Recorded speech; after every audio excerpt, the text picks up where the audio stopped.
ጦርነት ስለማይቀር በየቤቱ እየዞሩ ጦርነት ስለማይቀር በየቤታችሁ ምሽግ ቆፍሩ ከድሮን ጥቃት ራሳችሁን ለመከላከል ልክ የትግራይን ህዝብ ለማጥቃት መንግስት እንደተሰለፈ አድርገው ነው ባላማጣና አካባቢ የሚገኘው የኢትዮጵያ መከላከያ ሰራዊትና የፌደራል ፖሊስ ላይ በእነዚህ ቀናት ምናልባትም ዛሬ በመናወራበት ሰዓት ጥቃት ለመክፈት አቅደዋል እና የሰሜን እዝ አይነት ላይ እንዳደረሱት እዛም አካባቢ ያለውን ኃይል ለመምታት ተዘጋጅተዋል። ከአቅማቸው በላይ ስለሆነ በሰላም መንቀሳቀስ ስላልቻሉ ለህዝቡ መድረስ ስላለባቸው ታፍነው በእናደመ እርምጃ ከመወሰዳቸው በፊት ያንን በማምለጥ ነፃ መሬት ተቀላቅለዋል። እነዚህ ምሁራን የተባሉት ከህወሓት ጎን ተሰልፈው ህወሓትን ሰማይ ሰቅለው ትክክል ነው ብለው እንደ አምላክ ሲያዩ ቆም ብለው እንኳን እንደ ምሁር መጠየቅ ያልቻሉ ናቸው። ሻዕቢያም እንደተዘጋጀ ሁሉ ከሻዕቢያ ጎን በመሆን ጦርነቱን አስቀድመው ለመክፈት ህወሓት ቆርጧል። የቀናት ዕድሜ ነው የሚቀረው። ይህን በሂደት እናየዋለን። እዛው አሜሪካን አይናችሁ ስር የነ ስብሐት ልጆች ይርበሰመሳሉ። የነ ስዩም፣ የነ ደብረጽዮን፣ የነ ወድንበይተይ የሁሉም ልጆች አጠገባቸው አሉ። አንዳቸው ሞተዋል፣ አልሞቱም። ይህንንም አጋልጡ። በከተማ ውስጥ ውጊያ ላለማድረግ ባለፈው 2 ዓመት ጦርነት ከፍተኛ ጥንቃቄ ተደርጓል። ከተማ ውስጥ ውጊያ አልተደረገም። እነሱ የሚፈልጉት ከተማ ውስጥ ውጊያ ተካሂዶ ህዝብ እንዲደበደብ ነው። የኢትዮጵያ መከላከያ ሰራዊት ግን ያንን አልፈጸመም። የኢትዮጵያን ብሔራዊ ቡድን ገሎ አዋርዶ አንድም ጨዋታ ሳያሸንፍ ከተወሰኑ ጨዋታዎች በስተቀር 10 ጨዋታ ተሸንፎ ይሄን ሁሉ አድርጎ ዳግም ወደ አሰልጣኝነት ሊያመጡት ነው። አሁን መሳይ ተፈሪ ይባረራል። ሰው በእርዳታ እህል ብቻ እንዲኖር ከወዱ ሌላ ነገር እንዳያስብ ትግራይ ውስጥ አድቅቀህ አስርበህ አስጠምተህ ግዛው። የውሃ ፕሮጀክቶችን እኮ ራያ ጎልጎልን ያፈረሱ ናቸው። መለስ ራሱ በመለስ ትእዛዝ ነው ይፈረሱ። ሰራዊት ወደዛ እያከማቸው ነው። የሻዕቢያም ኃይል ገብቷል። እንግዲህ በኢትዮጵያ መንግስት በኩል ምን እየተደረገ ነው እንግዲህ የሚታወቅ ነገር የለም። ነገር ግን ጦርነቱ ለመጀመር የመጨረሻዋ ሰዓታት ላይ ደርሰዋል።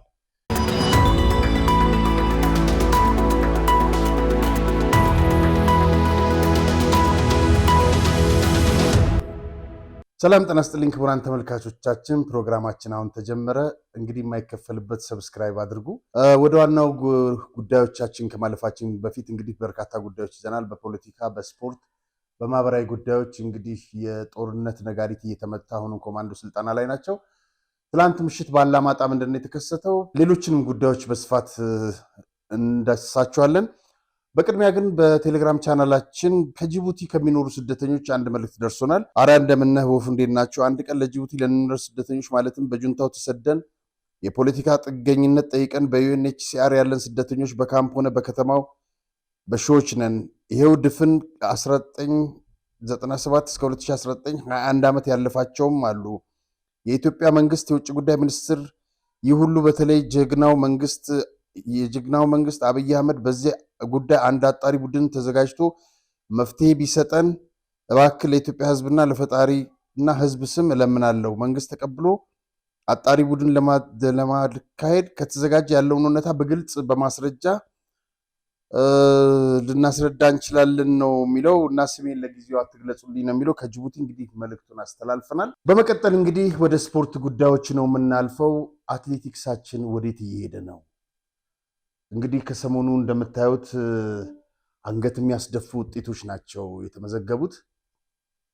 እንግዲህ ቀደም ሲል ነገዛሃኝ እና ኃይሌ ገብረስላሴ ሲጮሁበት የነበረው በሚቀጥሉት ጊዜያት አንገታችንን የሚያስደፋ ውጤት እናመጣለን ብለው ከተናገሩ እንግዲህ ወደ 4 ዓመት ተቆጠረ። ከ2 ዓመት በኋላ ኦሎምፒክ ከፊታችን ይጠብቀናል። በማራቶን የምንታወቅበት በ10 ሺህ ሜትር የምንታወቅበት ድሎች እየነጠፉ በተለይ በዓለም ዋንጫ 14 ዓመት ሆነን። እንግዲህ ባለፈው የስምምነት ሐሳብ አንስተን ነበር። አንዳንዶች ምን ነው ምናምን ብለዋል። መስማማቱ ጥሩ ነበረ፣ ግን ዶክተር አሸብርም ለነሱ የሚላቸው ምንድነው ይሄ 3ኛውን ተርም አሰሩኝ ነው። ይሄ ደግሞ ህገወጥ ነው። ህገወጥ እስከሆነ ድረስ ጉዳዩን በፍርድ ቤት ነው የሚቀጥለውና አትሌቲክሳችን የእርስ በርስ መበላላቱ የእርስ በርስ ሽኩቻው እዚህ አድርሶታል። እስቲ ለማስታወስ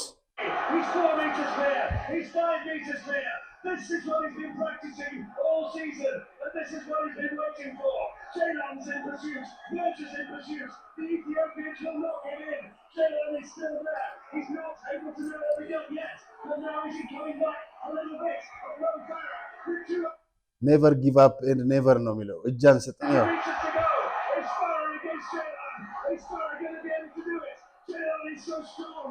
He's around 150 meters to go. And now Farah's got to dig deep. He's got his teeth and he's struggling. He's starting to roll. But has he got the sheer determination and the speed to hold off his challenge? Is he going to be close to Farah? And in the line, no! Just denied. And he has to settle. ውድ ተመልካቾች እንግዲህ በጣም ስሜት ይወራል፣ በጣም ይነካል።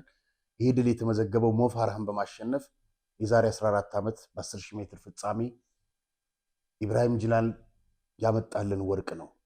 ከዛ በኋላ ኢትዮጵያውያን አረንጓዴ ጎርፍ የተባልንበት የምንታወቅበት መለያችን የሆነው ከእጃችን ከወጣ 14 ዓመት ሆነ። እውነታው ይሄ ነው።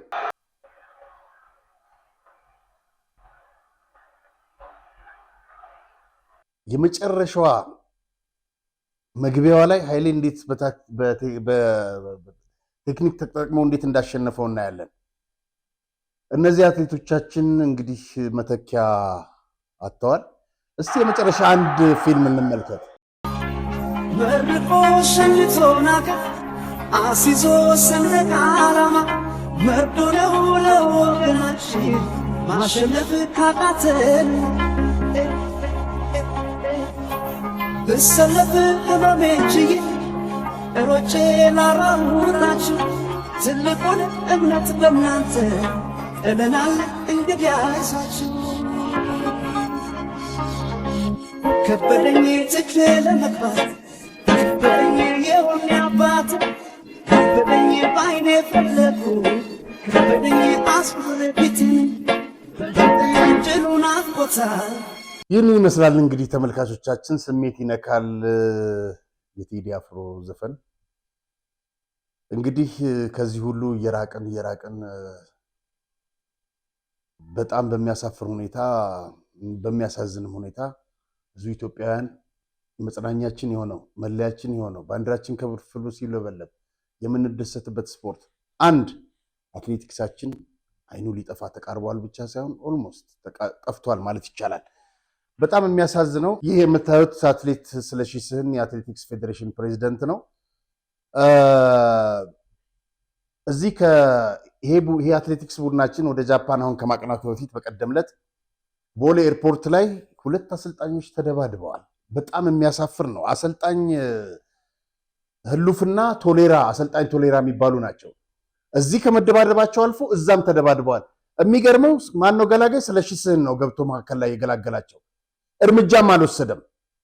በእንደዚህ አይነት አትሌቶች ይህንን እያዩ ለአሰልጣኞቻቸው በግል ነው የምንሰለጥነው በማለት ከዲሲፕሊን ሊያከብሩ አልቻሉም። እሱም ዲሲፕሊን ሊያስከብር አልቻለም። በፕሬዝደንትነቱ ሁለቱንም መቅጣት ማገድ ከዚሁ ማስወገድ ሲችል ገላጋይ ሆኖ አረፈው። ስፖርታችን እዚህ ደረጃ ነው የወረደው። ስፖርታችን ውስጥ እንደነ ዶክተር ወልደ መስቀል ኮስትሬ ነፍሳቸውን ይማር፣ እንደነ ዶክተር ይልማ እነዚህ ሰዎች ተከባብረው ነበር ይሰሩ የነበረው። ዛሬስ ድብድብ ሆኗል። ዛሬስ ለአሰልጣኞች አለመታዘዝ ሆኗል። ጭራሽ በዓለም በአንዲት አትሌት ዶፒንግ እንድትመረመር ሲደረግ እምቢ ነው ያለችው። እስከ 4 ዓመት ቅጣት ይጠብቃታል። እና እነዚህ ሁኔታዎች ነው ያሉት። ይሄ ነገር ወደ ከፋ ጫፍ ከመድረሱ በፊት ከሰሞኑ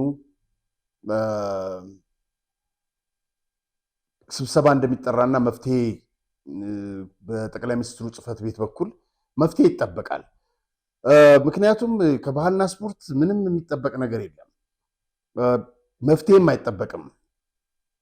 ከዚሁ ጋር በተያያዘ ስለ እግር ኳስ ማንሳት ፈልጋለሁ። ክቡር ጠቅላይ ሚኒስትር ዶክተር አብይ እንግዲህ በተደጋጋሚ በእግር ኳሱ ላይ ሀሳብ ያላቸው ሰዎች አሉ፣ ስብሰባ ይጠራ፣ ውይይት ይደረግ በሚል ስንወተውት የነበረውን ድምፃችንን ሰምተው ለባህልና ስፖርት የተጻፈ ደብዳቤ አለ። በዚህ ወር መጨረሻ አስቸኳይ ስብሰባ ይካሄዳል። ከሁሉም ወገን ማን ደብዳቤው ላይ የሚለው ማንንም ያላገለለ ስብሰባ መካሄድ አለበት ነው የሚለው። እናመሰግናለን ክቡር ጠቅላይ ሚኒስትር። ስለዚህ ማንንም ያላገለለ ሐሳብ ያላቸው ሰዎች አሉ፣ ገብተው ቻሌንጅ ያደርጋሉ። ስለዚህ የኢትዮጵያ እግር ኳስ እንዲቀየር ፍንጭም የታየበት መፍትሄው በእጃቸው ያለ ሰዎች አሉ። ሰነድ አዘጋጅተው ገብተው በውይይቱ ተካፋይ ይሆናሉ። በጣም የሚያሳዝነው ዛሬም ይሄ ሰውዬ በማናለብኝነት ቴክኒክ ኮሚቴ የሚባል ነበረ። አብርሃም መብራቱ መባረር የለበትም በሚል ቴክኒክ ኮሚቴው ይመራ የነበረው በአሰልጣኝ ሰውነት ቢሻውና ሌሎች ነበር። እንዲበተን አድርጎ ዛሬ አሰልጣኝ የሚቀጥረው እሱ ነው። ዛሬ አሰልጣኝ የሚያነሳው እሱ ነው። ከዚህ በላይ ሙስና ምን አለ? በጣም የሚገርመው ትላንትና በነበረ ጋዜጣዊ መግለጫ የፌዴሬሽኑ ፕሬዚደንት ሌሎችም ሳያውቁ አንደር 17 የሆነ ቡድን አንድ አሜሪካዊ አሰልጣኝ አምጥቷል። የአሜሪካን አሰልጣኝ የኛ ነገር ኳስ ቢቀይር ያ አሜሪካዊ እንዴት ነው የመጣው? በምንድን ነው የመጣው? ግልጽ አይደለም። የፌዴሬሽኑ አመራር አያውቀውም። ቴክኒክ ኮሚቴ እሱ ነው፣ ፈራጭ ቆራጭ እሱ ነው። እና ይሄ ሰውዬ መመርመር አለበት በአስቸኳይ ከስልጣን። ዛሬ ጠዋት አቶ ኢሳያስ ጅራም ሸዊቻን ካቢሮ እንደገባሁ ወደ ስቱዲዮ እየመጣሁኝ ሰምቻለሁ። እና ለሶስተኛ ተርም ለመቀጠል ልክ እንደ አትሌቲክ ኦሎምፒክ ፕሬዚደንት ህገወጥ አካሄድ ኢሳያስም ለሶስተኛ ተርም እየተዘጋጀ ነው። እነዚህ ሰዎች ከ8 ወር በኋላ ይነሳሉ ብለን ስንጠብቅ እድሜ ሊያራዝሙ ነው። ነገር ግን ከዚህ ከሚቀጥለው ጉባኤ የምንጠብቀው ነገር ይኖራል። በጣም የሚያሳፍረው ነገር ደግሞ ውበቱ አባተ የኢትዮጵያን ብሔራዊ ቡድን ገሎ አዋርዶ አንድም ጨዋታ ሳያሸንፍ ከተወሰኑ ጨዋታዎች በስተቀር 10 ጨዋታ ተሸንፎ ይህን ሁሉ አድርጎ ዳግም ወደ አሰልጣኝነት ሊያመጡት ነው። አሁን መሳይ ተፈሪ ይባረራል።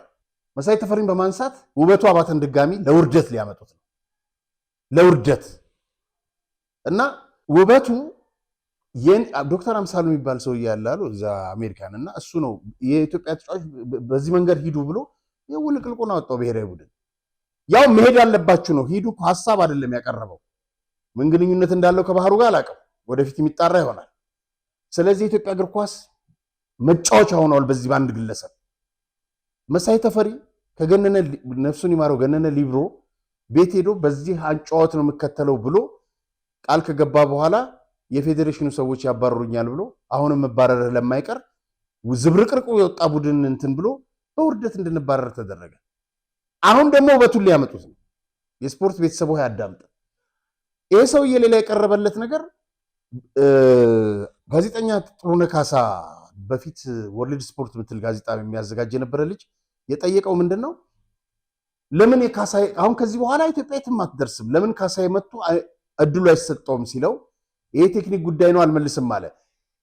አንደር 17 ቡድን ከአሜሪካን አሰልጣኝ ያመጣሁት ግን እግር ኳሱን ሊቀይር ነው ብሎ ስለ ቴክኒክ ያወራል። ዋና የኢትዮጵያ እግር ኳስ ጠላት ባህሩ ነህ። ስለዚህ ከቦታው ልቀቅልን። ወደ ሌሎች ፖለቲካዊ ጉዳዮችና እናምራ። ከትላንት በስቲያ እንግዲህ ህዳሴ ግድብን በተመለከተ በመስቀል አደባባይ ትልቅ ሰልፍ ተካሂዶ ነበር። ክቡር ፕሬዚደንት ታዬ አጽቀሥላሴና ከንቲባ አዳነች አቤቤ ንግግር አድርገዋል። እስቲ ምን አሉ የሚለውን አብረን እንመልከት። የህዳሴ ግድብ ትናንት የነበረውን የኢትዮጵያዊ የመንፈስ ጥንካሬ የሚያረጋግጥ ዛሬ ያለንን የጥበብና ብልሃት የሚቃኝ ነገ የሚኖረንን የብርሃን ቀንዲል የሚያሳይ ታላቅ ገድል ነው። አሳንሰን አናየው። ኢትዮጵያውያን አርቀው ያስባሉ፣ ይመራመራሉ፣ ይፈጽማሉ፣ ደግሞም ሰርተው ያሳያሉ፣ ከበረከቱም ያካፍላሉ የሚለውን እሴትና ትውፊት የሚያሳይ ምስክር ነው የህዳሴ ግድብ። ለዚህ ለክፍለ ዘመኑ ታላቅ ድል ለእንጉርጉሯችን ማብቂያ ድል ላበቁን ጀግኖች መሪዎች በደምና በሕይወት ዋጋ ለከፈሉ ጀግኖች የኢትዮጵያ ብርቅዬ ልጆች ከቆሎ ሻጭ እስከ ሊስትሮ ሰራተኛ፣ ከተማሪ እስከ እንጨት ለቃሚ፣ ከደሞዝተኛ እስከ ባለ ሀብቶች፣ ከፋይናንስ ተቋማት እስከ መንግስታዊ ያልሆኑ ተቋማት ሳይሰስቱ ለሰጡ ለኢትዮጵያ ልጆች ሁሉ ክብርና ምስጋና ይገባቸዋል። እናመሰግናቸዋለን።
እንደምታዩት ኃይለኛ ዝናብ ዶፍ ዝናብ ነበር። ያ ሳይበግረው ህዝቡ ደስታውን ሲገልጽ ነበር ያረፈደው።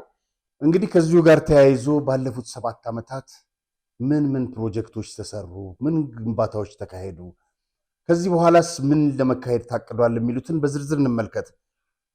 ዩኒቲ ፓርክ ቤተመንግስት፣ እንጦጦ ፓርክ፣ ፍሬንድሺፕ ፓርክ፣ ሳይንስ ሙዚየም፣ አብሮት ላይብረሪ፣ ወንጪ ደንዲ ኢኮ ቱሪዝም፣ ሀለላ ኬላ ሎጅ፣ ጨበራ ጩርጩራ ሎጅ፣ ጎርጎራ ሎጅ፣ አርቲፊሻል ኢንተለጀንት ተቋም ምስረታ፣ በምግብ ራስን መቻል ፕሮግራም፣ ኢንተርናሽናል ሲምፖዚየም፣ ጋዝ ፕሮጀክት፣ ህዳሴ ፕሮጀክት፣ ጎዴ መስኖች ፕሮጀክት፣ ወልመል መስኖ ፕሮጀክት፣ ድሮን ማምረቻ ፕሮጀክት፣ የከተሞች ኮሪደር ፕሮጀክት፣ ጅማ ከተማና ኮሪደር ልማት ፕሮጀክት፣ አድዋ ሚዚየም፣ ቤኑና መናፈሻ መታራ። ይህንን ከስዩም ጋር ሄደን ጎብኝተነዋል። እየተሰሩ ያሉ ደግሞ ሸበሌ ሎጅ ጅግጅጋ፣ ፓልም ሎጅ አፋር፣ ሐይቅ ሎጅ ወሎ፣ ገርአልታ ሎጅ ትግራይ። እንግዲህ ትግራይ ላይ ይህን ሁሉ ግንባታውን ዶክተር አብይ ከመጣ እየሰራ፣ እነሱ ግን ጦርነት ነው እያካሄዱ ያሉት። ጦርነት ላይ ናቸው። አሁንም ጦርነት ለማካሄድ እየተዘጋጁ ናቸው። ልማት የሚባል አሁን ብቻ አይደለም፣ በስልጣን ላይ እያሉ በሴፍቲኔት ሰው በእርዳታ እህል ብቻ እንዲኖር ከወዱ ሌላ ነገር እንዳያስብ ትግራይ ውስጥ አድቅቀህ አስርበህ አስጠምተህ ግዛውን። የውሃ ፕሮጀክቶችን እኮ ራያ ጎልጎልን ያፈረሱ ናቸው። መለስ ራሱ በመለስ ትእዛዝ ነው የፈረሰው። በኋላ ደግሞ ዶክተር አብይ ከጀርመኖች እርዳታ ለምኖ አምጥቶ መቀሌ ላይ የተሰራውን እየተገነባ የነበረውን ኦልሞስት 98 በመቶ የተጠናቀቀውን ፕሮጀክት አፈረሱት፣ ህዝቡ ንጹህ ውሃ እንዳያገኝ። እዚህ ጋር እንደምትመለከቱት የኒኩሌር ማብለያ፣ የተፈጥሮ ጋዝ ፋብሪካ፣ 1.5 ሚሊዮን ቤቶች፣ የማዳበሪያ ፋብሪካ፣ ግዙፍ አየር ማረፊያ፣ የነዳጅ ዘይት ማጣሪያ፣ እነዚህ ናቸው እንግዲህ እየተገነቡ ያሉት። በዚህ አጋጣሚ ጋሽ አበራ ለማን ታውቁታላችሁ? አንጋፋ ደራሲ ነው። ብዙ ድርሰቶች ያሉት እና ስለ አባይ ይችን ተቀኘ። ሀገር ፈገገች በማለዳ አባይ ልጇን አዋልዳ፣ ወገን ሐሴት ተጠመቀ አባይ አበራ ደመቀ። አበራ ለማ 4/13/2017 የዛን ዕለት ግድቡ የተመረቀ ቀን ነው። ይሄን ጋሽ አበራ የጻፋትና ልጠቀማት ስለው ፈቃደኛ ነኝ፣ ደስ ይለኛል አለኝ። በዚህ አጋጣሚ እናመሰግናለን ጋሽ አበራን። እንግዲህ ወደ ትግራይ ፖለቲካ ስንሻገር አሁንም በጦርነት ውሰማ ላይ ናቸው። ይኸውና በየቀኑ በየሳምንቱ እንደዚህ ወታደራዊ ስልጠና ላይ ናቸው።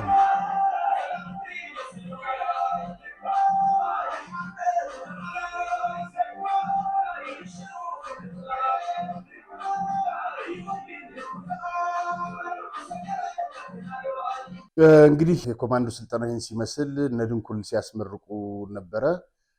ሰርቲፊኬት ምናምን ሲሰጡ እንግዲህ ለመሞት ነው ሰርቲፊኬት እየሰጡ ያሉት። ያን ሁሉ 1 ሚሊዮን ወጣት አስጨርሰው ዛሬም ሌላ ጦርነት ሊያደርጉ ነው። ትላንትና ሌሊት ሰኞ ማለት ነው ሰኞ ሌሊት እኩለ ሌሊት ላይ በቢስቦር ውላጋት ትምህርት ቤቶች 7 ኦራል ኤፍኤስአር መኪኖች ያደመ ሰራዊት እዛ ተራግፈዋል። ራያ ጨርጨር ባላ ማለት ነውና ሰራዊት ወደዛ እያከማቸው ነው። የሻዕቢያም ኃይል ገብቷል። እንግዲህ በኢትዮጵያ መንግስት በኩል ምን እየተደረገ ነው እንግዲህ የሚታወቅ ነገር የለም። ነገር ግን ጦርነቱ ለመጀመር የመጨረሻዋ ሰዓታት ላይ ደርሰዋል። ሌላው ቀርቶ በትግራይ ውስጥ እያደረጉ ያሉት ቅስቀሳ ምንድን ነው? በራያ ማላማጣ ያደመ ቡድን ስብሰባ አካሂዶ ነበር። ከፋኖ ከሻዕቢያ ጋር ሆነን እንዋጋለን ነው የሚለው። የሰው ኃይል ተብለው ሲጠየቁ በቅርብ ጊዜ ውስጥ ገፈፋ ማለት አፈሳ እንጀምራለን፣ በኃይል አስገድዶ መውሰድ ማለት ነው። በተጨማሪም መሳሪያ ተተኳሽ በኤርትራ እናስገባለን ነው ያሉት። በየስብሰባው በቅርብ ቀናት ያው ወጣቱን አስገድደው እንደሚወስዱ ነው እየተናገሩ ያሉት። ጀምረዋል ይህንንም አፈሳ በኃይል መውሰድ። እንደገና በጣም የሚገርመው ነገር በመላ ትግራይ በካድሬዎቻቸው ወዳም ካድሬዎቻቸው ተላላኪዎቻቸው በኩል ጦርነት ስለማይቀር በየቤቱ እየዞሩ ጦርነት ስለማይቀር በየቤታችሁ ምሽግ ቆፍሩ፣ ከድሮን ጥቃት ራሳችሁን ለመከላከል ልክ የትግራይን ህዝብ ለማጥቃት መንግስት እንደተሰለፈ አድርገው ነው። በከተማ ውስጥ ውጊያ ላለማድረግ ባለፈው 2 ዓመት ጦርነት ከፍተኛ ጥንቃቄ ተደርጓል። ከተማ ውስጥ ውጊያ አልተደረገም። እነሱ የሚፈልጉት ከተማ ውስጥ ውጊያ ተካሂዶ ህዝብ እንዲደበደብ ነው። የኢትዮጵያ መከላከያ ሰራዊት ግን ያንን አልፈጸመም። እና ሌላው እንግዲህ በዚች 2 ቀን አሁን ትላንትና ሌሊት ይሄንን ያደረጉት ኤፍኤስአር አራግፈዋል። ባላማጣና አካባቢ የሚገኘው የኢትዮጵያ መከላከያ ሰራዊትና የፌዴራል ፖሊስ ላይ በእነዚህ ቀናት ምናልባትም ዛሬ በምናወራበት ሰዓት ጥቃት ለመክፈት አቅደዋል እና የሰሜን እዝ አይነት ላይ እንዳደረሱት እዛም አካባቢ ያለውን ኃይል ለመምታት ተዘጋጅተዋል። እንግዲህ እዚህ ስክሪን ላይ የምታዩት የራያ አስተዳዳሪ የነበረው ሀፍቱ ኪሮስ ነው። እሱን ጨምሮ በርካቶች ወደ 7 የሚሆኑ ነፃ መሬት ተቀላቅለዋል። ምክንያቱም ከአቅማቸው በላይ ስለሆነ በሰላም መንቀሳቀስ ስላልቻሉ ለህዝቡ መድረስ ስላለባቸው ታፍነው በናደመ እርምጃ ከመወሰዳቸው በፊት ያንን በማምለጥ ነፃ መሬት ተቀላቅለዋል። ይሄ እንግዲህ የምታዩት የደቡብ ዞን ፖሊስ አዛዥ ነው። ሀየሎ ማቼ ይባላል። ከነ መኪናው ከነ ሹፌሩ የፖሊስ አዛዡም ነፃ መሬትን ተቀላቅለዋል እና ይሄ ነው እየሆነ ያለው። እንግዲህ በርካቶች እየከዷቸው ያደመ ቡድንን ወደ ነፃ መሬት እየተቀላቀሉ ነው እና እነሱ ግን አሁንም በዛም በኩል በአፋርም በዚህም በኩል ከኢትዮጵያ መከላከያ ሰራዊት ጋር ከሻዕቢያ ጋር ሆነን ጦርነት እንቀጥላለን እያሉ ነው። ይሄ እንግዲህ በሻዕቢያ ወይም በኤርትራ አስመራ የሚታተም መጽሔት ነው። መጽሔቱ እንግዲህ 2ኛው ርዕስ ላይ እንደምታዩት ጽምዶ የሚል ነገር ጽፏል እና እዛች ላይ ካስቀመጣቸው ውስጥ እነዚህ 3 ነጥቦች ይገኙበታል። የማይካደው ሀቅ ይላል የትግራይ ህዝብ ለመብቱ እና ለመሰል ማዕርነትን ብሔራዊ ኢትዮጵያ ለኢትዮጵያዊነት ማንነቱ ለኢትዮጵያ ዋጋ ከፍሏል እና ዋጋም የከፈለ ህዝብ ነው። ምናልባትም ከመሪዎቹ ከፈጠሩበት ስህተት በስተቀር ይህን የሚጽፈው ሻዕቢያ እና ጥሩ አልተደረገለትም ይላል። ለትግራይ ህዝብ በማሰብ ማለት ነው። ያ ሁሉ ውድመት አምጥተው ያ ሁሉ ግድያና ያ ሁሉ አስገድዶ መድፈሮች ፈጽመው ጥሩ አልተደረገለትም ይላሉ። በሌሎች ኢትዮጵያውያን የተጠላ እንዲሆን አድርገውታል ሻዕቢያው ሲያስብ ማለት ነው። ከኤርትራ ወንድም ከሆነው ከኤርትራ ህዝብ ጋር በማያስፈልግ ግጭት ውስጥ ገባ። በመጨረሻም ለከፋ ኪሳራና ለከፋ ጉዳት ተዳረገ። ዛሬ ኢትዮጵያ የመበታተን አደጋ አንዣቦባታል። ሻዕቢያ ነው ይህንን የሚለው። ማን እንደሚበታተን አብረን እናየዋለን እንግዲህ በሂደት። እንደዛ ካለ በኋላ ከትግራይ ህዝብ ፊት 2 አማራጮች አሉ ብሎ ሀና ለብሎ ያስቀምጣቸዋል። በጥልቀትና ብልህ በተሞላበት ውሳኔ ምስ መናብርትኻ ህዝብታት ከድሮ አብረሃቸው ትኖር ከነበረው የኤርትራ ህዝብ ጋር አማራና አፋር ሰላም ፍጠር። በዚህ ስትራቴጂ ይህን ስትራቴጂ በመጠቀም ብሔራዊ ማንነትህን፣ ሉዓላዊነትህን፣ ጥቅምህን፣ ቋንቋህን፣ ታሪክን፣ ባህልን፣ እምነትህን ታቅባለህ፣ ታደምቃለህ ነው የሚለው። ሻዕቢያ ነው የሚመክረው። እንግዲህ ከማን ጋር ትግራይ ወዳጅ እንደሚሆን ኢትዮጵያዊነቱን ሰርዞ ኢትዮጵያዊነቱን እንትን አድርጎ ኢትዮጵያ መበታተን አደጋ ገጥሟት፣ ስለዚህ ለትግራይ ህዝብ ተቆርቋሪ ነኝ የሚለን ሻዕቢያ ነው። የመጨረሻዋ ለደሞ ስልታዊ ምርጫ ነው የምትለው። ትርጉሙ ከታች ያለው ምንድን ነው? የኩሽን የህልም ኤምፓየር ግዛትና የኦሮሞማን አጉል የበላይነት ርዕዮተ ዓለም ወኪልና ተጠቂውም በመሆን አብሮ ግድያ መፈጸም፣ የተጋሩን አኩሪ ታሪክና ብሔራዊ ማንነት ተረት ተረት ማድረግ አማካሪ የማይሻው ምርጫ ነው የሚለው። ሻዕቢያ እንግዲህ ለኢትዮጵያ ለትግራይ ህዝብ አስቦ ይህንን በመጽሔት ደረጃ ሳትሞታል። ለመሆኑ አሉላ ሰለሞን ከአሜሪካ ስለ ጽምዶ ምን አለ? በወይዘሮ ፈትለወርቅ ጽሕፈት ቤት የተሰባሰበው ቡድን ደብረጽዮንም ያለበት ማለት ነው ወደ ትንሽ ሻዕቢያ እየተቀየሩ ነው በሂደት። ሻዕቢያ ሬሳ ይከለክላል ወደ ሀገር እንዳይገባ። ሬሳው ራሱ የፖለቲካ አቋም አለው ብሎ ነው የሚያምነው እና የከሃዲ ሬሳ ነው። እዚህ ጋር ሰማችሁት? ሬሳው አቋም አለው ብሎ ወደ ሀገር ቤት እንዳይገባ ያደርጋል። እንትና ማን ነው? ሻዕቢያ። እነዚህም እንደዚህ ያደረጉ ነው የሚለው። ሀገር የካደ ነው አይገባም ብሎ ነው። ይሄ ጽምዶ የሚሉትን ደብረጽዮን በህዝብ በምናምን ሸብበው በህዝብ ለህዝብ ግንኙነት ኩለው አሳምረው ሊያቀርቡት እየፈለጉ ያሉት የዚህ አይነት የልምድ ልውውጥ እያደረጉ ናቸው ብዬ ነው ማስበው። እነሱ የስልጣንና የጥቅም ሽኩቻ ላይ ናቸው፣ ጊዜ የላቸው። በሚያስቅ መልኩ ግን ከሻዕቢያ ጋር አብረን ተባብረን ለውጥ እናመጣለን ብለው እየሰሩ ነው ያሉት። ከሌላ ትግራዋይ ጋር ግን ፈጽሞ አይን ለአይን ለመታየት እንኳን ፍላጎት የላቸው። ፈጽሞ ለመረዳት ወደ ውስጥ ለማየት ያልተዘጋጀ በውጤት ላይ የሚያላዝን የሚያለቃቅስ ራስህ በሰራው የተሳሳተ ውሳኔውን ከማስተካከል ይልቅ እሱን ተከትሎ የመጣ ችግር ላይ ማለቃቀስ ብስለት አይደለም። እናመሰግናለን። እንግዲህ እናሉላ ወደ እውነተኛው እኛ ወደምንለው ወደ ነበረው መንገድ ስለመጣችሁ እናመሰግናለን። በፊትም ስንል የነበረው አንድ ህወሓት ብቻ ነው ትግራይ ውስጥ መኖር የሚፈልገው። ከዛ ውጭ ሰው እንዳያይ ይገላሉ፣ ያፍናሉ። ይሄ ነው እየተካሄደ ያለው። ይህንን ስናነሳ ያሉላን በሰሜን አሜሪካና በውጭው ዓለም የሚገኙ የትግራይ ተወላጆች ማለት የትግራይ ዓለም አቀፍ ምሁራን ቡድን ከትላንት በስቲያ መግለጫ አውጥቷል። ጥሩ ነው። በመግለጫው እንግዲህ በትግራይ በስፋት ሰብአዊ መብት ጥሰቶች እየተከናወኑ እንዳሉ ነው የሚገልጸው። እነዚህም በገለልተኛ አካል ሊጣራ ብለዋል። ይሄ ደብዳቤ እንግዲህ ለዓለም አቀፍ አካላት፣ ለሰብአዊ መብት ተቋማት፣ ለአፍሪካ ህብረት፣ ለአሜሪካን መንግስት፣ ለሌሎች የአውሮፓ ሀገራት፣ ለብዙ አካላት ነው የተላከው እና ለኢትዮጵያ መንግስትም ተልኳል።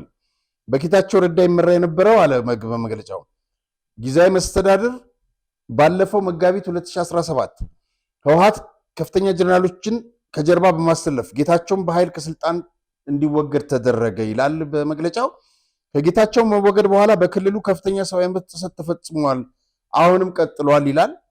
ታደሰ ወረደ ግንቦት 2017 ስልጣን ከተረከቡ በኋላ ነፃነት ያለው አመራር አይደለም፣ በናደመ ወይም እነሱ ምን የሚሉት በህወሓት የሚባል የለም። ይህንንማ ማመን አለባቸው።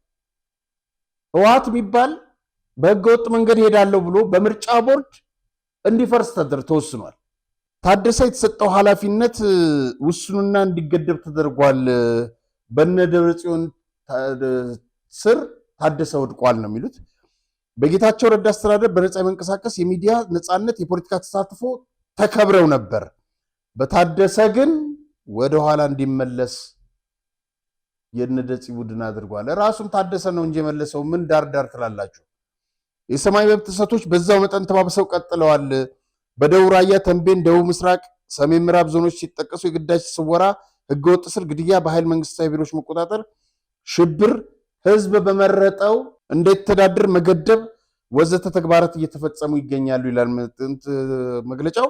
በትግራይ ባለስልጣናት በከፍተኛ ደረጃ ህገወጥ የመሬት መረራ፣ ማዕድን ቁፋሮ እና ወርቅ ንግድ፣ የሰዎች ዝውውር፣ ሀብት ዘረፋ እያካሄዱ ይገኛሉ። በጣም የሚገርመው ነገር እነዚህ ምሁራን የተባሉት ከህወሓት ጎን ተሰልፈው ህወሓትን ሰማይ ሰቅለው ትክክል ነው ብለው እንደ አምላክ ሲያዩ ቆም ብለው እንኳን እንደ ምሁር መጠየቅ ያልቻሉ ናቸው። በዚህ አጋጣሚ ነጋሲ ወንድሜ በአሜሪካን ሀገር የሚኖር ቁርጠኛ አቋም ያለው ከዚህ ስብስብ ወጥቷል። ምክንያቱም በቃ አቋም ይዞ የወጣው እሱ ነው። ነጋሲ በየነ ይባላል። ባለፈው ጊዜ እንደውም ልጁ አርፎ ነበር። ዛሬም ድረስ መጽናናት አልቻለም። አንድ ልጁን ነው ያጣው። እግዚአብሔር መጽናናትን ይስጥህ። አሁንም ደግሜ እልሃለሁ እና እነዚህ ሰዎች እነዚህ ምሁራን ተብዮች ጥሎ የወጣው ቲፒኤልኤፍ የትግራይ ጠላት ነው ብሎ የወጣ እሱ ብቻ ነበር። ዛሬ ወደ እሱ ሐሳብ መጡ። ዛሬ ወደኛ ሐሳብ መጡ። ጥሩ ነው። ግን ነገስ አሁን ጦርነት ሊጀምሩ እየተዘጋጁ ነው። በነገራችን ላይ የኢትዮጵያ መንግስት በጠቅላይ ሚኒስትር ዶክተር አብይ የሚመራ ኮማንድ ፖስት አቋቁሟል። አፍሪካን ኢንተለጀንስ ነው ትላንትና የዘገበው። ለማረጋገጥ ሞክሬ ነበረ። ማለት ከኢትዮጵያ መንግስት በኩል ምን አለ የሚለውን ነገር ለጊዜው አልቻልኩኝም እና ምክንያቱም ሻዕቢያም እንደተዘጋጀ ሁሉ ከሻዕቢያ ጎን በመሆን ጦርነቱን አስቀድመው ለመክፈት ህወሓት ቆርጧል። የቀናት ዕድሜ ነው የሚቀረው። ይህን በሂደት እናየዋለን። ነገር ግን እናንተ ምሁራን ዛሬም ጦርነት ቢያነሱ እነዛ ከነሱ ጎን ነው የምትሰለፉት? ህወሓት ትክክል ነው ልትሉ ነው? ዛሬም ይሄንን አውግዙ። ዛሬም ይሄንን ስልጠና፣ ዛሬም አካሄዳቸውን፣ ዛሬም ሌላ ወጣት ሊገብሩ እንደሆነ አጋልጧቸው። እዛው አሜሪካን አይናችሁ ስር የነ ስብሐት ልጆች ይርበሰመሳሉ። የነ ስዩም፣ የነ ደብረጽዮን፣ የነ ወድንበይተይ የሁሉም ልጆች አጠገባቸዋሉ። አንዳቸው ሞተዋል አልሞቱም። ይህንንም አጋልጡ። ወደኛ ሐሳብ ስለመጣችሁ እናመሰግናለን። ባለፈው ሳምንት ቃል በገባውላችሁ መሰረት ትግራይ የትግራይ ህዝብ እንደዚህ 1:5 በታጠረበት የሚበላው በሴፍቲኔት ባለበት ይሄ ሰው ጌታቸው በላይ ይባላል። ሚኒስትር ነበር። የዚህ ሚስት የስብሐት ነጋ ዘመር ነች። በጣም የሚገርመው 1 ቢሊዮን ይዞ አሜሪካን ሀገር ገብቷል። መቼ? ከለውጡ በፊት 1 ቢሊዮን። ዴንቨር ውስጥ ነው የሚኖረው። ዴንቨር ያላችሁ ወዳጆቼ ብዙ ጊዜ መረጃ የምታቀብሉኝ የነበራችሁ ጋዝ ስቴሽኖች ከፍቷል። ፎቶግራፍ አንስታችሁ ላኩልኝ። እነማን እንደሆናችሁ ይገባችኋል። ፕሮግራም የምትከታተሉ ዴንቨር ያላችሁ ልጆች ጋዝ ስቴሽንና በርካታ ተቋማት ከፍቷል። ከእናንተ የተሰወረ ምንም ነገር የለም። ላኩልኝ፣ እናወጣዋለን። የትግራይ ህዝብ ሆይ፣ ውጭ ያላችሁ ምሁራን እነዚህን ሰዎች ለምንድን ነው የማትከሷቸው? የሀገር የህዝብ ገንዘብ እኮ ነው ይዘው የዘረፉት የሄዱት እና ለምን እንደማትጠይቋቸው እኔ ግራ ነው የሚገባኝ። በህግ መጠየቅ ይቻላል። ለማንኛውም መረጃውን ላኩልኝ። በመጨረሻ አንድ ነገር ልናገር። ወፉም ይገርምሃል፣ የአንድ ወፍጮ ቤት እህል አስፈጭ የነበረ ሰው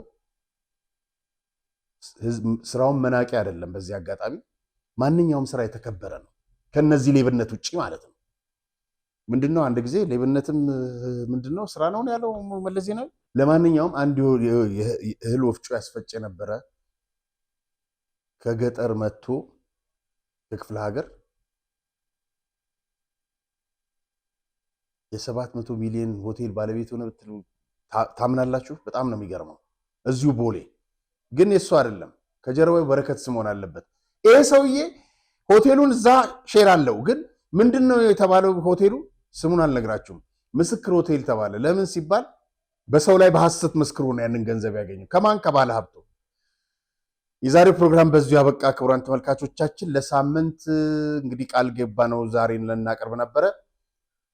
ከገነነ መኩሪያ ሊብሮ ሞት ጀርባ ያለው ሚስጥር ምንድን ነው የሚለውን በስፋት ይዘን እንመልሳለን። ቸርን ሰንብት።